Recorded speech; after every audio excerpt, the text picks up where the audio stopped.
à toutes, j'espère que vous allez bien. Donc aujourd'hui, on se retrouve pour une petite présentation d'un petit projet que j'ai réalisé. Donc ce n'est pas mon tuto, j'ai tout simplement repris un tuto sur YouTube. Donc le nom de la chaîne, c'est Tuto Scrap. Et en fait, j'avais tout simplement envie de réaliser donc une petite boîte aux lettres à la française. Voilà, donc logiquement, ici, on a une petite porte qui se referme, mais moi, je voulais faire un petit côté transparent. Donc voilà. Ici, sur le devant, donc on a la petite porte qui s'ouvre comme ceci. Bon, logiquement, ça doit bien tenir fermé comme ça. Moi, voilà, c'est tellement épais que ça a du mal. Mais en tout cas, voilà, ça tient quand même relativement bien fermé si on la pose devant. De toute façon, en général, on la met pas comme ça, mais plus comme ça. Donc voilà, et ici on a donc la petite ouverture pour glisser donc, les petits courriers, les petites cartes, etc. Donc voilà, on a l'effet, voilà. Et ici on a de quoi y poser à l'intérieur. Ici normalement il y a une petite porte parce qu'on peut récupérer directement les petites choses à l'intérieur. Moi j'ai vraiment voulu faire quelque chose avec un effet transparent. Donc j'ai tout simplement repris exactement les mêmes mesures. Donc je peux éventuellement vous les redire, mais vraiment c'est pas mon tuto. Donc vous pouvez aller voir directement la chaîne concernée. Donc au niveau des dimensions, donc le grand côté qu'il y a ici, il fait 21 cm sur 15. Ici, les deux languettes, ils font 21 par 6, sachant que il faut faire donc des petits repères pour pouvoir couper une petite partie en triangle.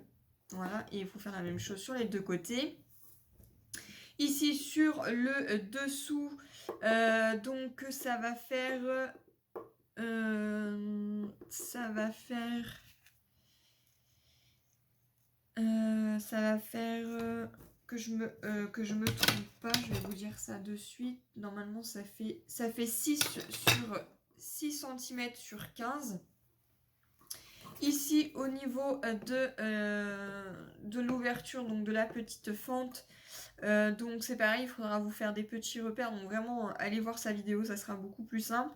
Ça fait 6,7, donc 6,7 par 15 cm. Et ici,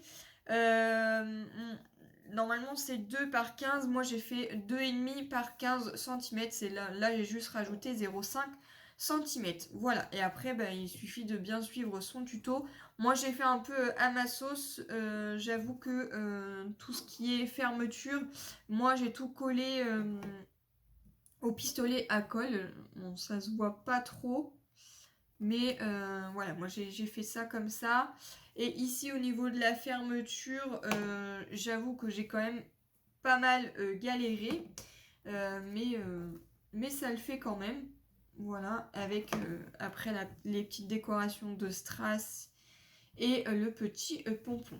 Voilà, donc ce que je vais faire, c'est que je vais vous basculer directement sur mon bureau pour que vous puissiez voir un petit peu tout le matériel que j'ai pu utiliser pour faire cette petite boîte aux lettres à la française. Donc pour réaliser cette boîte aux lettres à la française, j'ai tout simplement utilisé donc de la cartonnette. Donc c'est de la cartonnette que moi j'achète sur la boutique Les Doigts de Fée. Vous pouvez également en retrouver sur la boutique de Craftelier. Ça m'arrive aussi quelquefois d'en acheter. En tout cas sur la boutique Les Doigts de Fée, donc c'est cette référence là, donc 41 334 que j'ai payé donc 10,20 €. À l'intérieur vous avez 5 cartonnettes qui font 30,5 par 30,5 et elles font 2 mm. Voilà, donc principalement j'ai utilisé donc des chutes de cartonnettes comme vous pouvez voir là que je garde, et j'ai dû en utiliser une que j'ai dû couper à la moitié pour pouvoir avoir donc la dimension de 21 par 15 cm. Donc voilà, je suis plutôt contente de ce que j'ai pu faire. J'ai également donc j'ai placé du papier noir sur mes cartonnettes. Donc j'ai tout simplement utilisé donc, du papier de chez Action et j'ai utilisé principalement du papier relativement assez simple. Pour coller tous les papiers, j'ai tout simplement utilisé donc la Tacky Glue de chez Craftelier. Donc c'est une colle que franchement j'aime beaucoup. Donc celle-ci, elle m'a été offerte donc par Laetitia. Et j'avoue que c'était la première fois que je l'utilisais et j'aime vraiment beaucoup. Après, bien entendu, si vous n'avez pas de Tacky Glue de cette marque-là, vous pouvez aussi bien prendre la Tacky Glue de chez Action, ça fonctionnera exactement pareil. Donc voilà pour ça. Ensuite, au niveau du papier décoratif qu'on voit ici et à l'intérieur, c'est exactement le même partout. J'ai juste ici que j'en ai pas mis parce que je voulais pas non plus que ça fasse trop chargé. À l'intérieur, c'est pareil, j'en ai pas mis. Voilà, j'en ai juste mis un ici à l'intérieur. Sinon, le reste, c'est tout noir. Donc, j'ai tout simplement utilisé... hop là. Utiliser ce papier-là, ce set de papier donc, qui provient donc, de chez Action, pareil. Et c'était les premières pages qu'il y avait devant. Donc voilà, les petites chutes qui me restent. Et j'ai utilisé également celle de derrière. Voilà. Pour ancrer tous les papiers, j'ai tout simplement utilisé donc cette encre-là, donc la Victorian Velvet. Donc c'est la Distress Oxide de la marque Ranger. Voilà. Et ensuite, j'ai utilisé des coins en métal, comme ceci. Alors, je ne saurais plus vous dire où je les avais achetés, hein, je ne sais plus. Ici, j'ai utilisé donc du pompon parce que je voulais que ça fasse un petit décor en plus. Donc c'est un petit pompon comme ceci qui provient également de chez Action. C'était sous forme de rouleau, donc là c'est des chutes qui me restent. Et ici au niveau des strass, voilà, donc j'ai tout simplement pris des petits strass comme ceci pour pouvoir tout simplement mettre autour de la fente, et j'ai tout simplement utilisé des strass comme ceci qui proviennent de chez Action. Voilà, et puis j'ai coupé en fonction de la longueur qu'il me fallait. Donc j'ai fait 2 grandes longueurs et après j'ai tout simplement superposé 2 petits morceaux de chaque côté. Donc voilà pour cette petite boîte.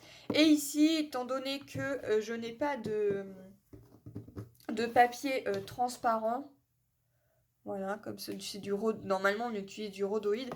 Moi j'ai pas de rhodoïde, donc ce que je fais c'est qu'en général je prends une feuille de plastifieuse, je la plastifie et après je coupe en fonction de ce que j'ai besoin. Et donc là ben, je l'ai collé sur le devant.